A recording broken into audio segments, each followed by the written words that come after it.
खैरपुर पाकिस्तान के सूबा सिंध के ज़िला खैरपुर का एक शहर और दाराल हुकूमत है। खैरपुर ज़िला शमाल मशरक़ी सिंध में वाक़ा है और इसके शमाल में शिकारपुर और सक्खर मशरक़ है। मैं हिंदुस्तान जनूब में ज़िला सांगढ़ और शहीद बेनज़ीर आबाद और मगरिब में लाड़काना और नौशहर फ़ैरूज़ से मुंसलक है। ये ज़िला 688 डिग्री मशरक़ी तूल बलद और 260 डिग्री शमाली अर्ज़ बलद से मुंसलक है। 9 फट से 273 फट शमाली अर्ज़ल बलद पर वाक़या है। सियासी तौर पर खैरपुर शहर पर सित्र की दहाई से पाकिस्तान पीपल्स पार्टी (PPP) का गलबा रहा है।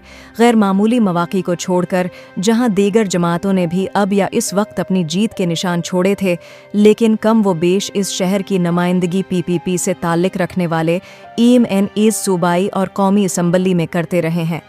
1988 की मरदमशुमारी में खैरपुर शहर की आबादी 1,02,000 और 1888 थी, जो 1988 की मरदमशुमारी में 1,41,400 से बढ़ गई। 2006 में इस शहर की तखमीना आबादी 1,17,700 सित्र थी।